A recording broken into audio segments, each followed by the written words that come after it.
주식 투자를 할 때 지켜야 될 원칙들이 있죠. 가격이 싼지 비싼지도 평가해야 되고 경영자는 어떤지도 파악해야 되죠. 그 기업이 하고 있는 사업이 앞으로도 계속 좋을 것인지도 파악해야 됩니다. 챙기고 따져봐야 할 사항들이 정말 많죠. 어떨 때는 해야 될 것을 챙기는 것보다 하지 말아야 할 몇 가지를 지키는 게 더 쉬울 때가 있습니다. 멍청한 행동만 몇 개 안 해도 큰 피해를 막을 수 있죠. 오늘은 워렌 버핏의 주주서안에서 버핏이 하지 말라고 경고하는 4가지 행동에 대해 알아보겠습니다.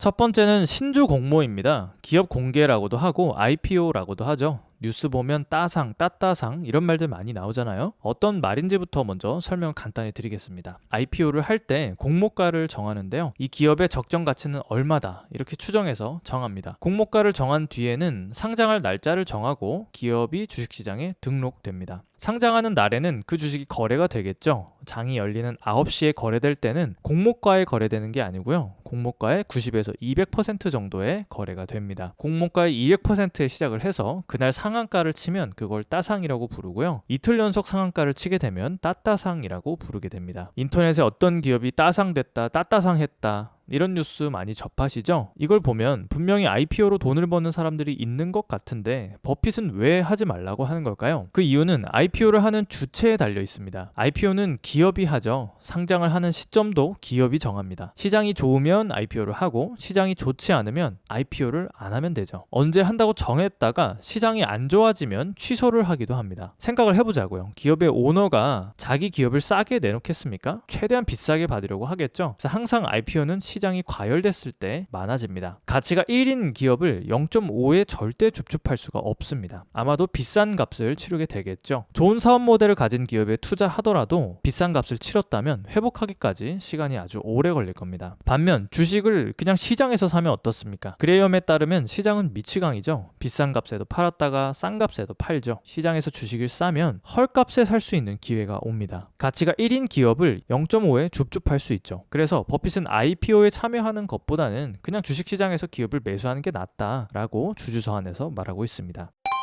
두 번째 하지 말아야 할 행동은 첨단 산업에 투자하는 일입니다. 버핏이 다른 사람에게 첨단 산업에 투자하지 말라고 직접적으로 말한 건 아닙니다. 본인이 첨단 사업에 투자하지 않는 이유를 밝혔는데요. 저는 개인적으로 버핏이 할 수 없다고 한 일은 나도 할 수 없다고 가정하는 게 바람직하다고 생각합니다. 버핏이 할 수 없는 일은 나는 할 수 있다? 어쩌면 그 분야의 전문가라면 가능하겠죠. 그게 아니라면 자만일 가능성이 높을 겁니다. 그럼 버핏은 왜 첨단 산업에 투자하지 않을까요? 그 분야에서 경쟁 우위를 알아보는 통찰력이 없기 때문입니다. 첨단 산업은 변화가 빠르죠. 장기 경제성을 예측하기가 어렵습니다. 10년 후에도 테슬라가 전기차 시장을 지배할까? 20년 후에도 그럴까? 지금 돌아가는 걸 보면 그럴 가능성이 높아 보이죠. 하지만 확신할 수는 없습니다. 반면에 코카콜라는 어떻습니까? 10년 후에도 코카콜라가 음료 시장을 지배할까? 20년 후에는 테슬라보다는 코카콜라가 훨씬 예측이 쉽습니다. 코카콜라의 10년 후 매출을 예상하는 게 테슬라의 10년 후 매출을 예상하는 것보다 훨씬 쉬운 일이죠.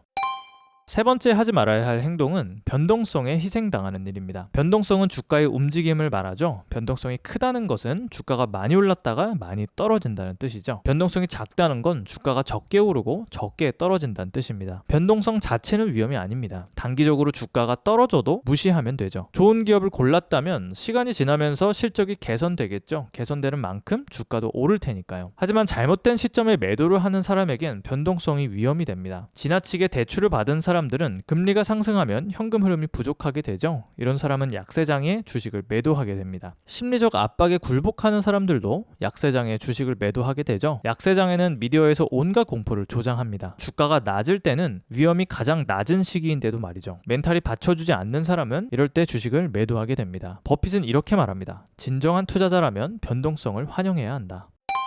네 번째 하지 말아야 할 행동은 포트폴리오 비중 조절입니다. 좀 더 자세히 말하자면 포트폴리오 내에서 비중이 높은 주식을 매도하는 행동을 말합니다. 좋은 기업을 골라서 투자를 하면 특정 기업이 빠르게 성장하는 경우가 생기죠. 그 기업의 비중이 포트폴리오 내에서 커지게 됩니다. 이럴 때 사람들은 실적이 좋은데도 불구하고 비중이 높은 주식을 정리하는 경향이 있습니다. 버핏은 이런 이유를 들면서 반대하는데요. 만약에 포트폴리오 내에서 차지하는 비중이 너무 커졌다는 이유로 가장 실적이 좋은 종목을 판다면 이는 마이클 조던이 팀에서 차지하는 비중이 너무 커졌다는 이유로 트레이드하는 것과 같다.